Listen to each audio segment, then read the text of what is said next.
Des paupières rouillées s'ouvrent. La fumée qui a formé les galaxies et la matière se dissipe. Un son semblable à une respiration vient d'une direction qui n'a pas de nom. On m'a souvent demandé sur cette chaîne quel était le personnage le plus puissant, tout comics confondu, et aujourd'hui je vous propose de vous présenter un candidat plus que sérieux. Aujourd'hui on parle de l'ultime gardien de l'omnivers, aujourd'hui parlons du Cosmic Armor, Superman.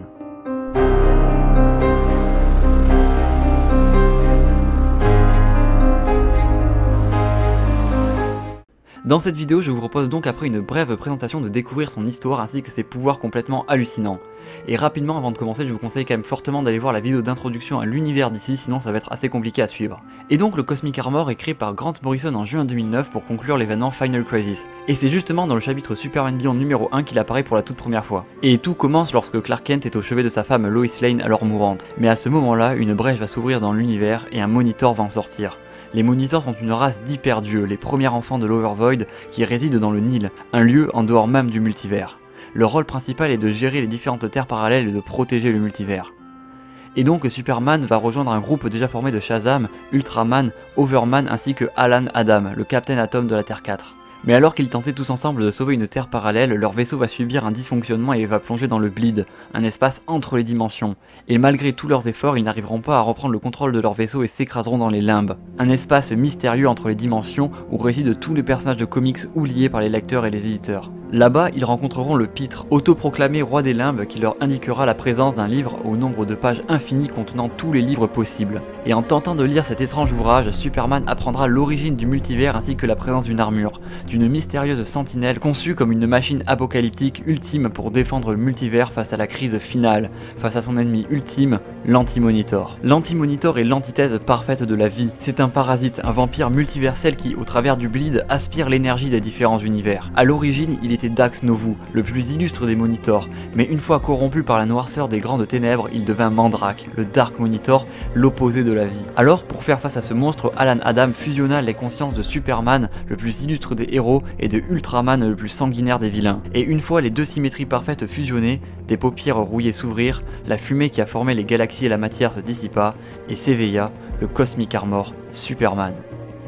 Il était devenu une entité complètement indépendante dotée de sa propre conscience. Transcendant les univers et les dimensions, il observa une dernière fois les limbes et marcha vers sa destinée.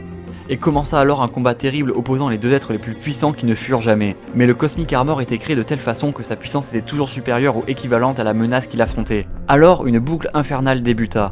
Plus Mandrake devenait fort, plus le Cosmic Armor gagnait en puissance. Et plus il gagnait en puissance, plus Mandrake devenait fort. Et finalement, en luttant dans la lumière noire d'un dernier et éternel coucher de soleil, l'armure cosmique comprit la vérité. Mandrake était en fait la part du Primal Monitor qui s'était senti menacé par la naissance du multivers. La part du Primal Monitor qui refusait tout changement et qui souhaitait tout détruire pour revenir à l'état de vide primordial. Alors le Cosmic Armor renvoya Mandrake d'où il venait en le propulsant dans l'infini de l'Overvoid. Il l'entendit crier tout au long de sa chute, toujours plus bas, jusqu'à ce que l'idée même de son existence soit perdue. Ainsi, le multivers fut sauvé, Cosmic Armor se désactiva en l'absence d'une menace cosmico-multiverselle, et Superman retourna auprès de Lois. Et donc maintenant faisons un petit point sur ses pouvoirs, c'est quand même important d'en parler avec tout ce qu'on va passer sur les forums ou sur les commentaires YouTube qui sont finalement plus ou moins de la merde. Donc ce dont on est sûr, ce qu'on voit dans le comics, c'est qu'il peut tirer des lasers avec les yeux évidemment, qu'il possède une adaptabilité instantanée, donc son niveau de puissance dépend du mec qu'il a en face, il possède aussi une immortalité de type 1, 3, 5 et 10. Alors pas de panique, je m'explique, c'est-à-dire qu'il ne peut pas mourir de vieillesse, donc ça c'est le type 1 de l'immortalité. Il ne peut pas non plus mourir d'attaque physique de base due à sa régénération instantanée, ça c'est le type 3. Il ne peut pas mourir de mort, alors attendez je vais m'expliquer. Comme en fait il existe en dehors de la vie et de la mort, le seul moyen de le tuer concrètement c'est la manipulation du récit ou le faire disparaître comme il a fait avec Mandrake par exemple. Et pour finir le type 10 en fait il existe en dehors du temps, de l'espace et de la réalité et peut être donc tué que par un être supérieur ou équivalent comme par exemple la présence. Mais pour plus de détails sur le système de tiering ou sur les différentes sources, je vous renvoie à la description ou aux commentaires si vous avez des questions. Ensuite, on sait aussi qu'il est nigh omniscient. En gros, sa conscience s'arrête à la Monitor Sphere, qui est la dernière sphère du multivers avant l'Overvoid. Donc en gros, il sait plus ou moins tout. Il est d'ailleurs aussi conscient d'être fictif, donc d'être une histoire sans pour autant briser le quatrième mur. Alors oui, c'est beaucoup plus subtil, hein, c'est pas du Deadpool. Mais en gros, ce que l'on comprend, c'est qu'il a conscience lui-même d'être une histoire et d'être intégré dans un récit. Et enfin son pouvoir le plus intéressant selon moi, même si c'est celui qui est le plus soumis aux interprétations, c'est le fait qu'il soit invulnérable à la manipulation de l'intrigue. Pour être vraiment précis, il est résistant, c'est pas dit qu'il soit 100% invulnérable, parce que en soi si un auteur décide qu'il n'a plus de pouvoir, eh bien il peut absolument rien faire, il faut quand même rester cohérent. Mais tout de même on voit que dans le comics il a résisté à ce qu'on appelle l'hyper-histoire, cherchez pas, ça veut rien dire. En gros c'est juste l'idée que c'est le récit lui-même qui cherche à le détruire, car la seule chose qui a effrayé Mandrake à la base quand il a exploré l'univers la première fois, c'était les histoires.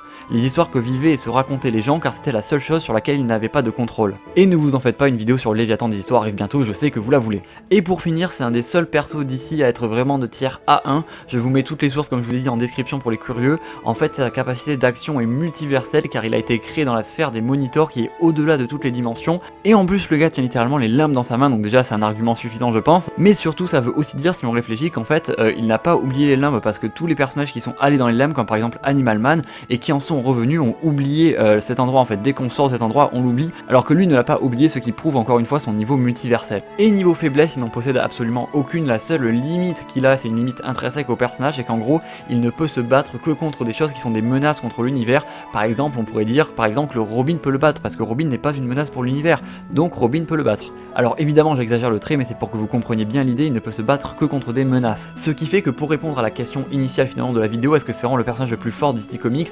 Alors non, parce qu'évidemment la réponse elle est toute simple, c'est que le personnage le plus fort d'ici Comics c'est la présence, ou Hélène Bullock quand elle devient Dieu. En fait le personnage le plus simple c'est tout simplement Dieu, il n'y a absolument aucun débat là-dessus, mais à part ça on pourrait dire que le personnage le plus puissant finalement ce serait soit lui, soit Mandrake du coup, parce qu'il faut pas l'oublier qu'il est quand même aussi puissant que lui quasiment.